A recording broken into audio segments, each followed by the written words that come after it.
जय हिंद दोस्तों। इस वीडियो में हम लोग बात करेंगे सीटेट 2022 का नोटिफिकेशन का एग्ज़ाम डेट और एलिजिबिलिटी के बारे में। ठीक है, इसकी नोटिफिकेशन आ चुका है। सीटेट 2022 की नई मापदंडों के आधार पर होगी पात्रता परीक्षा। आवेदन करने से पहले किन किन बातों का ध्यान रखें, इस वीडियो में हम लोग जानेंगे। ठीक है, कि सीटेट क्या होता है, इसकी एलिजिबिलिटी क्या है, इसका फॉर्म कब डालना है, अंतिम तिथि कब है, इसके बारे में इस वीडियो में हम लोग बात करेंगे। उससे पहले अगर चैनल पे आप नए हो तो चैनल को सब्सक्राइब कर दीजिए और बेल आइकन को दबा दीजिए, ताकि इस प्रकार की मैं नोटिफिकेशन वीडियो बनाकर आपके लिए लेकर आऊँ तो सबसे पहले आप तक पहुँचे। तो चलिए ज़्यादा देर न करते हुए वीडियो को स्टार्ट करते हैं। सीटेट क्या है? सीटेट अर्थात सेंट्रल टेट होता है। ठीक है, सेंट्रल टीचर एलिजिबिलिटी टेस्ट होता है। अब जानते हैं सबसे पहले कि इसका फ़ीस की रिक्वायरमेंट का है और कब इसकी फॉर्म डालने का आरंभिक तिथि है और कब इसकी अंतिम तिथि है। ठीक है, ये देखिए, CBSE central board of secondary education CTET का दिसंबर 2022 में जो एग्ज़ाम होना है उनका सार्वजनिक सूचना जारी हो चुका है। और सार्वजनिक सूचना का जारी का डेट देख लीजिए, 20/10/2022 को सूचना जारी कर दिया गया है। और क्या हम मुख्य बातें इसमें जानते हैं। इसमें जो है वो केंद्रीय माध्यमिक शिक्षा बोर्ड द्वारा केंद्रीय शिक्षा पात्रता टेट जो एग्ज़ाम 16वें संस्करण अर्थात ये 16वें नंबर का जो एग्ज़ाम है वो कंडक्ट कराया गया है। कि परीक्षा सीबीटी जो आपकी पेपर होगा वो कंप्यूटर आधारित होगा। ठीक है, कंप्यूटर आधारित टेस्ट ऑनलाइन मोड में दिया जाएगा। ठीक है, दिसंबर 2022 से जनवरी 2023। ठीक है, मतलब दिसंबर या जनवरी के बीच में आपका एग्ज़ाम कंडक्ट कराया जाएगा। उम्मीदवारों को प्रवेश पत्र की पर परीक्षा की सटीक तारीख की सूचना दी जाएगी। विस्तृत सूचना बुलेटिन में, जिसमें परीक्षा पाठ्यक्रम, भाषा, पात्रता मानदंड, परीक्षा शुल्क, परीक्षा शहर और महत्वपूर्ण तिथियों का विवरण सीटेट की आधारित वेबसाइट जो ये दिया हुआ है, इसका वेबसाइट उसमें जारी किया जाएगा। देख लीजिए, http://ctet.nic.in पर शीघ्र ही उपलब्ध कराया जाएगा। और शीघ्र उम्मीदवारों से अनुरोध है कि केवल उपयुक्त वेबसाइट में सूचना बुलेटिन डाउनलोड करें और आवेदन करने से पहले इसे ध्यान से पढ़ें। क्या ध्यान से पढ़ना है इसको बताते हैं। इच्छुक उम्मीदवारों को केवल सीटेट वेबसाइट यानी http://ctet.nic.in के माध्यम से ऑनलाइन आवेदन करना होगा। ठीक है, ऑनलाइन आवेदन करना होगा। आवेदन प्रक्रिया ये देखिए, डेट दिया हुआ है 31/10/2022 सोमवार से शुरू होगी। अर्थात 31/10/2022 अर्थात आज तारीख है 29, 2 दिन बाद सोमवार को जारी होगा। और ऑनलाइन आवेदन जमा करने की अंतिम तिथि 24/11/2022 गुरुवार 23:59 अर्थात रात को बजे तक होगा। शुल्क का भुगतान 25/11/2022 शुक्रवार तक 3:30 बजे से पहले किया जा सकता है। ठीक है, और क्या विस्तृत जानकारी दिया हुआ है ये जानते हैं। श्रेणी देखिए, केंद्रीय शिक्षा पात्रता सीटेट दिसंबर 2022 की लागू आवेदन शुल्क की ST/SC कितना लगेगा, OBC का कितना लगेगा, ये इसका शुल्क का निर्धारण किया गया है। ठीक है, शुल्क में क्या दिया हुआ है, श्रेणी दिया हुआ है। ठीक है, सामान्य और OBC जानते हैं, सामान्य और OBC के कितना है। जो जनरल और OBC है उनको फर्स्ट पेपर के लिए अर्थात पहली से 5वीं के लिए जो होता है वो 1200 रुपये देने होंगे। ये देखिए, 1200 रुपये सिर्फ फर्स्ट पेपर का फ़ीस है और सामान्य और OBC का। ठीक है, 1000 बोलूँ तो फर्स्ट पेपर का 1000 है। ठीक है, और दोनों पेपर का जैसे कि फर्स्ट पहले से 5वीं तक की और 5वीं से जो 8वीं तक की जो होता है उनके लिए दोनों पेपर अगर दिलाना चाहो तो 1200 होता है। और उसी प्रकार देख लीजिए ST SC और विकलांग जो दिया हुआ है, ठीक है, दिव्यांग बोलते हैं इनको, उनके लिए फ़र्स्ट पेपर के लिए 500 लगेगा और सेकंड पेपर के लिए 600। तो इनके लिए सुविधाएं हैं। जो ST जो OBC और जनरल है उनको कम से कम दोनों पेपर के लिए 1200 ही लगेंगे। ठीक है, और क्या इसमें जो मुख्य बातें हैं ये जानने की कोशिश करते हैं।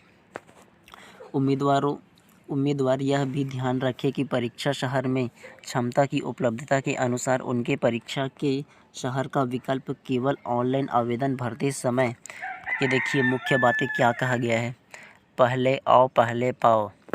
के आधार पर उपलब्ध होगा। जो उम्मीदवार अपना आवेदन पत्र पूर्ण करके शुल्क का भुगतान कर देंगे, उनको पहले पाँव के आधार पर उस पर विशेष शहर में उपलब्ध के अनुसार परीक्षा शहर का आवंटन किया जाएगा। ठीक है, किसी विशेष शहर में कुल क्षमता भी पोर्टल पर उपलब्ध होगी। आवेदन पत्र भरने समय या परीक्षा शुल्क भुगतान करते समय यह परीक्षा शुल्क पोर्टल पर अपलोड होने के दौरान यदि किसी विशेष शहर की कुल क्षमता पूर्ण हो जाती है तो उम्मीदवार को या तो किसी अन्य शहर का चयन करना होगा या भुगतान रद्द करने का विकल्प दिया जाएगा। अर्थात सीधे सीधे बोला जा रहा है कि बताऊं, जैसे कि मान लो आप बीएसपी से हो, बिलासपुर से हो, ठीक है।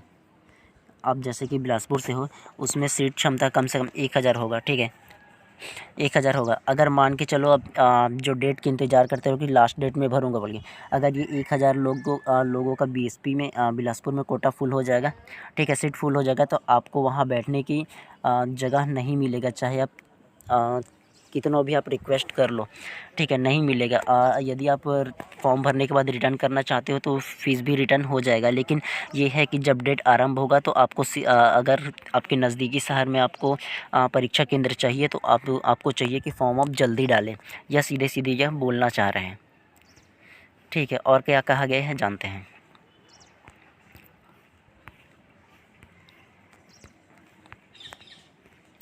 और क्या गया है, उम्मीदवार भुगतान को रद्द कर देते हैं तो उनके भुगतान की तारीख के अनुसार उनके खाते में पूरा शुल्क वापस कर दिया जाएगा और सीटेट की इस परीक्षा के लिए आवेदन पर विचार नहीं किया जाएगा। अर्थात आपको भुगतान यदि कहीं वापस कर दे तो सीटेट किसी भी प्रकार से आपके आवेदन पर विचार नहीं करेंगे। किसी भी दशा में परीक्षा के शहर में परिवर्तन के अनुरोध को स्वीकार नहीं किया जाएगा। जो मैंने बोला था पहले कि अगर कि आपका सीट फुल हो गया और लेट में आप अप्लाई करेंगे तो आपको उस शहर में आपको बैठने को नहीं मिलेगा अगर सीट फुल हो गया तो। इसलिए पहले आओ पहले पाओ के आधार पर ही ये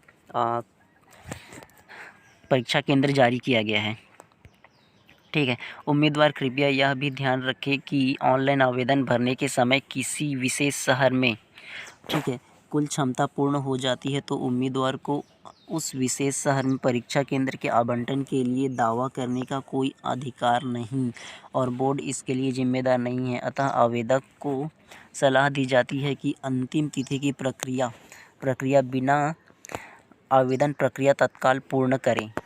अर्थात जब एग्ज़ाम डेट शुरू होता है, ठीक है, सोमवार से, ठीक है, तब आपको अगर जिस शहर में आपको चाहिए आवेदन दिया होगा तो उसमें तुरंत ही जाकर अप्लाई कर दीजिए। अंतिम तारीख की प्रतीक्षा मत कीजिए, क्योंकि अगर कि सीट फुल हो गया तो आपको उस शहर में नहीं मिलेगा। जैसे कि बिलासपुर का सीट 1000 होगा तो 1000 अगर कि लोग अप्लाई बिलासपुर में कर चुके होंगे तो आप 1001 होंगे तो उसको आपको उसमें आपको परीक्षा केंद्र में बैठने को नहीं मिलेगा। इसलिए बोलता हूँ कि यदि आप दिलाने के लिए इच्छुक हो एग्ज़ाम दिलाने के लिए तो सबसे पहले आप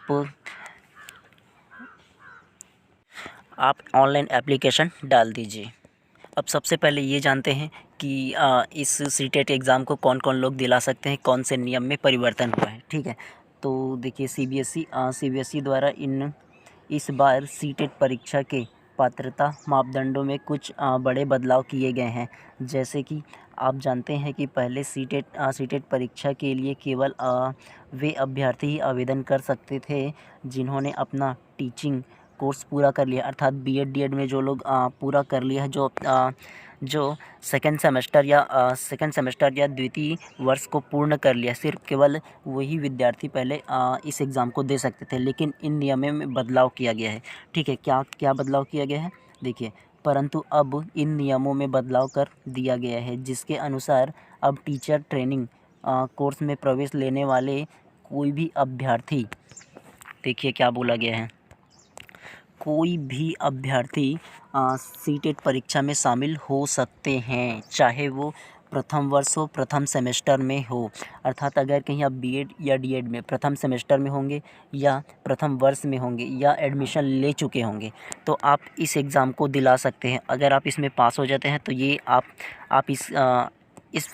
इसमें एलिजिबल हो जाते हैं कि आप इसमें फॉर्म डाल सको। इस नए पात्रता मापदंडों के संबंध में CBSE central board of secondary education द्वारा विस्तृत नोटिफिकेशन आधिकारिक वेबसाइट देखिए ctet.nic.in पर जारी कर दिया गया है। अधिक जानकारी के लिए क्या जानकारी है आइए देखते हैं।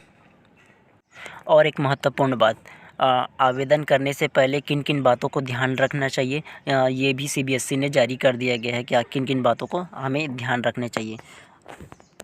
ठीक है, तो इसमें बताया गया है शिक्षक बनने के लिए देश के लाखों अभ्यर्थी CTET परीक्षा के लिए आवेदन करेंगे, परंतु परीक्षा के लिए आवेदन करने से पहले अभ्यर्थी को कुछ महत्वपूर्ण बातों को ध्यान में रखना बेहद ज़रूरी है, जिसकी जानकारी नीचे दी गई है। ठीक है, कि क्या क्या जानकारी दी गई है फटाफट जान लेते हैं। ठीक है, पहला बोला गया है लैंग्वेज सेलेक्शन अर्थात भाषा का चयन। ठीक है, भाषा का चयन लैंग्वेज मतलब फर्स्ट भाषा का चयन मतलब, ठीक है, ये जानते हैं। CTET परीक्षा के लिए आवेदन करते समय अभ्यर्थी को अक्षर भाषा का चयन करने में गलती कर देते हैं। ठीक है, CTET परीक्षा में दो पेपर आयोजित किए जाते हैं और दोनों पेपर में अपनी अपनी भाषा एक जो हिंदी होता है और भाषा दो जो इंग्लिश होता है का चुनाव करना होता है। इसलिए आवेदन करने से पहले ही यह सुनिश्चित कर लेवे कि आप किस भाषा में, भाषा एक या भाषा दो में आपको क्या चुनना है। अर्थात आप हिंदी में पेपर दिलाना चाहते हो या इंग्लिश में पेपर दिलाना चाहते हो, यही बोलना चाहते हैं। ठीक है, और दूसरा क्या बोला गया है, डॉक्यूमेंट वेरिफिकेशन, दस्तावेज जो हम आपके हैं उसको वेरिफिकेशन करना है। परीक्षा के लिए आवेदन करने से पहले अभ्यर्थी को CBSE द्वारा central board secondary of education के द्वारा जारी की गई नोटिफिकेशन के अनुसार दस्तावेज़ तैयार रखना चाहिए। क्या क्या दस्तावेज है इनको जान। तीसरा क्या बोला गया है, एग्ज़ाम सेंटर चॉइस फिलिंग, परीक्षा केंद्र का चुनाव। CBSE द्वारा CTET परीक्षा का आयोजन ऑनलाइन CBT अर्थात CBT बोलो तो कंप्यूटर बेस्ड मोड जो होता है उसमें किया जाएगा। लिहाजा परीक्षा अलग अलग दिन कई शिफ्ट में आयोजित होगी। परीक्षा केंद्र पहले पाव अर्थात अगर कहीं आप पहले भर देते हो तो आपको सेंटर पहला दिया जाएगा, पाव के आधार पर आवंटित किया जाएगा। ऐसे में अभ्यर्थियों को सलाह दी जाती है कि वह CTET परीक्षा के आवेदन के लिए अंतिम तिथि का इंतज़ार ना करें। मैंने वही कहा था कि आप अंतिम डेट का वेट मत कीजिए। आप अगर डालने के लिए इच्छुक हो, आप एलिजिबल हो तो फ़ौरन ही जब डेट आरंभ होता है तभी आप डाल दीजिए, ताकि आप पहले पाव के आधार पर आपको जो सेंटर आप चूज़ करो वही सेंटर आपको एग्ज़ाम दिलाने के लिए मिले। कहना चाहूँगा, अगर इस एग्ज़ाम को आप दिलाने के लिए इच्छुक हो तो लास्ट डेट का इंतज़ार मत कीजिए, जल्दी ही अपना फॉर्म फिल कर दीजिए और जल्दी अपना सेंटर को चूज़ कर लीजिए। ठीक है, इसी प्रकार की वीडियो मैं और लाता रहूँगा। अगर चैनल का जो नोटिफिकेशन है वो आपको अच्छा लगा तो चैनल को सब्सक्राइब कर दीजिए और बेल आइकन को दबा दीजिए। इसके बाद नेक्स्ट में मैं CTET का जो कोर्सेस होता है, ठीक है, जो इसका सिलेबस होता है उसका एक शॉर्ट वीडियो बनाकर डालूँगा। ठीक है, तो और इन्फॉर्मेशन चाहिए होगा तो चैनल को सब्सक्राइब कर दीजिएगा। और किसी भी प्रकार से आपके मन में डाउट हो या किसी भी प्रकार से CTET को लेकर आपके मन में प्रश्न हो तो कमेंट बॉक्स पर कमेंट कर दीजिए, मैं इसका आंसर आपको दे दूँगा। ठीक है, वीडियो को अंततः तक देखने के लिए बहुत बहुत धन्यवाद।